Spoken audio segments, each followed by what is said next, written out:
Warning, this video is for adults only. Be sure to follow your local laws and enjoy this educational video.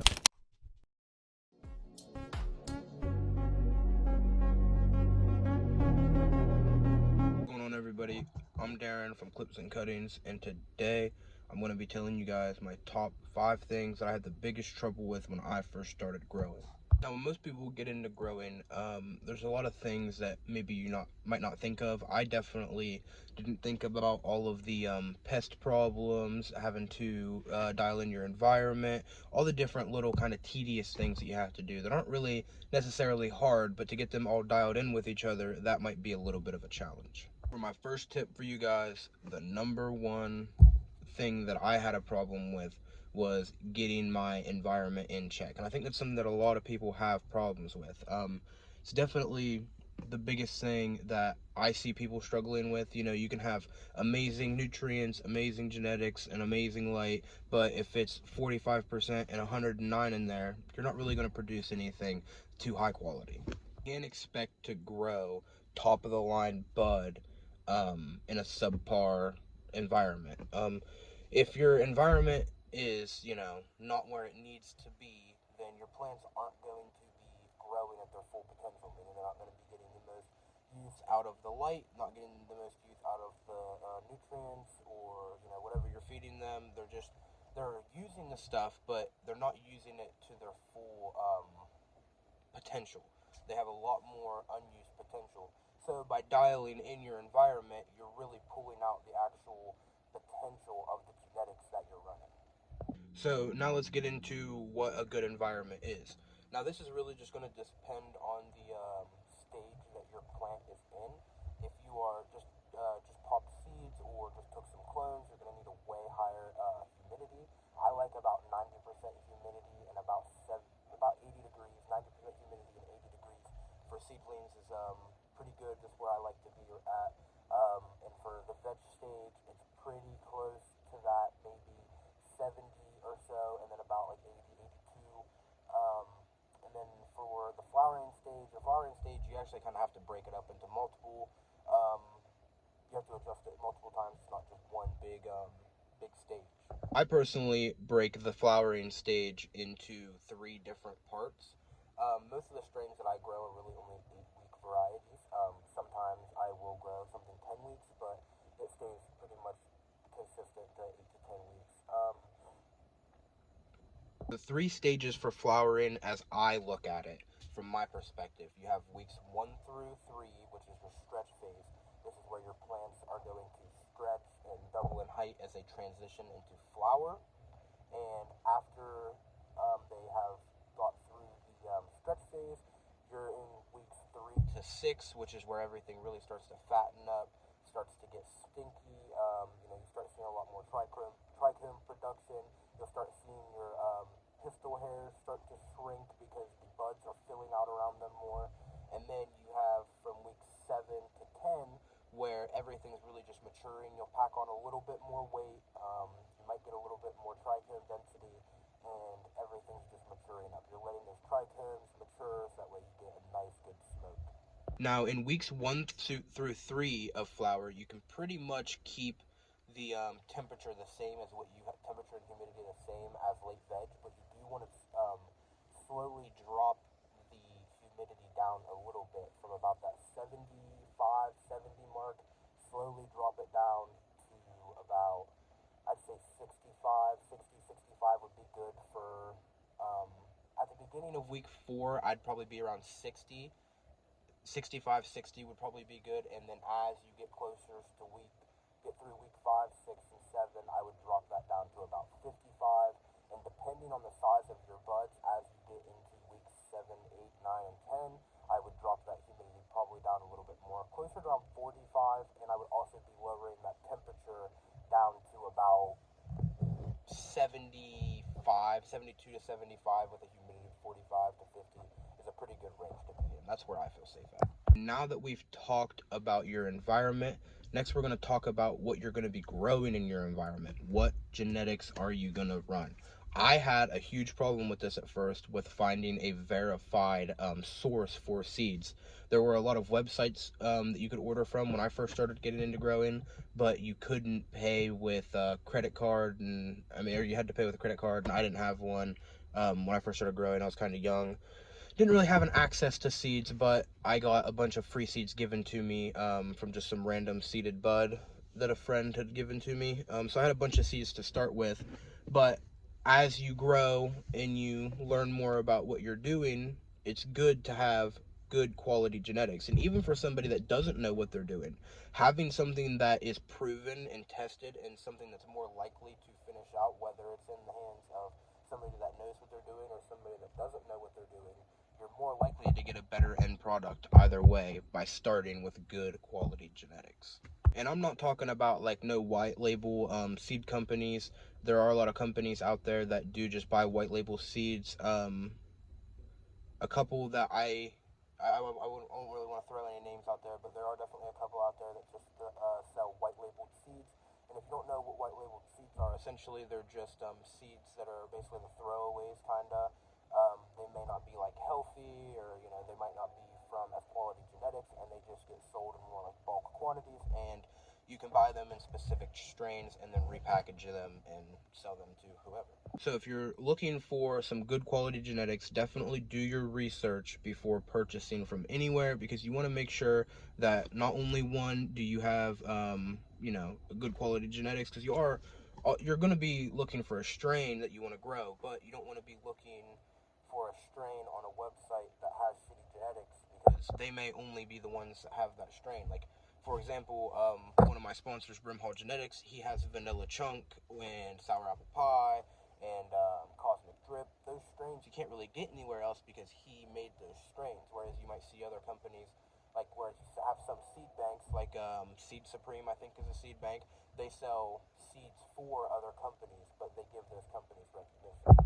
So you don't want to find a strain that sounds good to you on a white label seed company and then buy some, the genetics are really what matter. At the end of the day, if you start with something that's tested and proven and has already produced quality flowers, you're more likely to get quality flowers.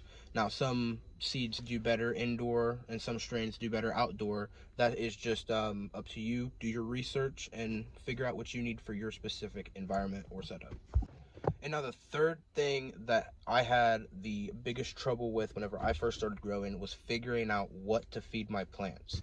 I mean, there's so many different bottles and companies out there, and you got Salt Newts or organic and all these different labels, and it's a mess to really try and figure out what you should use. People saying that organic is better because it makes the buds taste better and it's louder, and then you got other people saying that Salt Newts are better. They're more they help the plant grow faster, and there's all these different debates on either side, and it's just a lot when you're a new grower and you're just trying to figure out how can I make my plant be healthy. Now, personally, for the most part, I use organic dry amendments. I do use Gaia Green organic dry amendments. I am actually supposed to be testing some front row ag nutrients. I plan on doing that with my next run, just on a couple of plants, just to see how they do. I don't want to, try them with the whole grow, because I've never used bottled newts in soil before. I've used bottled newts for like growing in hydro, but I've never grown in soil with salt newts before. So I'm super interested to see how they turn out. But for the most part, I highly recommend organic amendments. There's a lot of different kinds out there. Like, you can go through Down to Earth. They have a lot of different dry amendments for specific things. You have the 4 for 4 all purpose, 2 8 for bloom. You got kelp meal, langbonite, just rock phosphate. There's all different kinds of things. But when I first started growing, it was hard for me to understand, what do I mix? How do I make sure I don't have too much of something? Because they all have different NPK ratios, and you have to make sure that you're checking those out. And if you guys don't know what NPK is, your NPK ratios, it's your nitrogen, phosphorus, and potassium ratios of your soil. Just basically tells you how much of what is in the soil. So you have to go through and really calculate it. Now, another thing what I do, because I think it's just a way easier route, instead of building my dry mins, I just use, or building my soils and stuff, I only have ever really used the 444 and 284 bloom from Gaia Green in just like basically an inert media, like a Pro Mix, or I use SunGrow now. SunGrow has been amazing. I have not had any problems. I mean, I had some like flies and stuff like that, but I mean, with a little bit of airflow and some sticky traps, not that big of a deal to me. But yeah, I've had great success with just using those 2 dry amendments. I just order a big 20 kilogram bag. They come from Canada, but yeah, it's like $100 for a 20 kilogram bag, and they last a while, especially if you're just a small home grower. For my outdoor beds, that was over 1,200 gallons of soil that I had to mix up, so I went through a lot of dry amendments for those, because there's 200 gallons per bed, and there's 6 beds, so yeah, it's 1,200 gallons. So I went through the dry amendments, but I had enough dry amendments to do all 1,200 gallons with $200 worth of dry amendments and $700 worth of soil, and I still had a bunch of soil left over. So probably about $400 worth of soil and $200 worth of dry amendments. I might have had a little bit more, because I think I did buy some BioLive from Down to Earth and some kelp meal from Down to Earth. I don't remember how much of that I bought, but for indoor, I mean, all I use is the 284 Bloom and 444 All-Purpose from Gaia Green, and I've had amazing success using compost teas. I don't really even use worm castings. I just do teas every once in a while, and my plants seem to explode. And now for the 4th thing that I had the biggest trouble with whenever I first started growing, was figuring out what kind of light to use. Now, like I said, I was pretty young whenever I started growing. I was 14, and I didn't really, have a huge budget. So I was looking for, $25, $30, $40, sometimes, $50 if I was feeling a little bit pricey that day, looking for lights in that price range. And if you've ever had to do that, there's not too many lights that work that well in that price range. Now I have some VivoSun VSFL 6450s. They work amazing. I think they're only like $300 or $400 a light. They're not very expensive at all. There's a lot of nice lights in that price range. But when you're 14, 15, you don't have $400 to drop on a grow light. So especially, I didn't really have the space to be doing that at that time either. So grow lights are definitely the biggest problem I see people dealing with, aside from their environment. A lot of people buying these dinky grow lights, stand lights, like you move the bars around or whatever, if you guys know what I'm talking about. Lights like that, little tiny quantum boards that are like this big for $30, and wondering why they're not growing good quality bud, and you don't have good quality equipment. It all starts back from equipment. Making the initial investment. If you have to, because why would you buy this $100 light, which, I mean, if you're using a $100 light, there's nothing wrong with that. There's some $100 lights out there that work really good if you're going to put them in a small grow space. If you're going to put, a 100-watt light in a, 2x2 tent, I would recommend about 150 for a 2x2 tent. But, a 100-watt grow light in a 2x2 tent with one plant in it, you'll probably be fine. But if you want to stick a 100-watt grow light in a 4x4, even a 3x3, with fucking, 5 or 6 plants in there, that's not going to be enough. So you really just got to know your environment, your space, how many plants you plan on growing. That'll really help you decide on what you're going to need for your space. I'm just explaining kind of what I went through, so I can hopefully help some of you guys process what you are going through. I mean, it was a lot of work trying to figure everything out, and you don't want to buy 5 or 6 grow lights that are, $30, $40, $50, $100 grow lights, and then realize, oh, well, these were all shit, when you could have just went out and bought one $400 grow light and been done from the get-go. You just wasted all that extra money when you wasted all that money on 5 or 6 lights, and you only have one that you want to use. I mean, you could have had a whole grow setup for all the money you spent on all them junk-ass lights. And now for the 5th tip for you guys. The hardest thing that I had a problem with was having a secured grow spot. This is something that I feel like a lot of people look over, but especially if you're growing outdoors, you want to have somewhere kind of low-key, You know, maybe on the back side of your property if you have property. If you're growing outdoors, you obviously have a little bit, but you want to have something more low key. There's a lot of people out there, even with the legalization going around, there's a lot of people out there that just don't want to grow their own, and they'd still rather steal it. You know, you want to make sure that you're not getting robbed out there, guys. So make sure you have a nice, secure grow spot. Make sure that you have cameras if you need them, if you feel, especially if you're in a more, you know, crime-ridden city, place, whatever. You know, I don't really worry about it too much out here, but it's definitely possible, especially, you know, in my area. It's definitely, you know, it's possible in any area.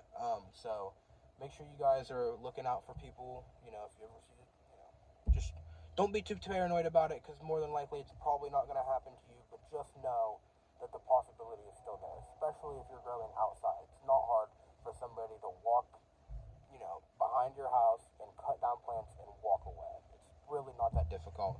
So make sure you guys are, you know, keeping updated. And if you guys are doing something like guerrilla growing, it's kind of easy to tell if anybody's been in or out of your grow, because you're really only going out there, you know, 2 or 3 times a year, which that's all a lot of people grow. A lot of people will just take seeds, put them out somewhere, and now with the legalization, I don't know if there's too many people doing it like that, but you know, just try and make sure you have a secured place. I never really had a problem with getting robbed. I've never had my plants stolen, but I have had, you know, just people come over, hang out, and they'll slip in the room and cut off buds. Like, I guess you could call that getting robbed or whatever. I've never been fully robbed of a crop, but definitely had some bags come up missing here and there. So keep your stuff secure, keep it locked up, stay within the legal limit, and stay safe, everybody. Peace. Thank you for watching today's video. Be sure to like, subscribe, and comment if you have any other questions.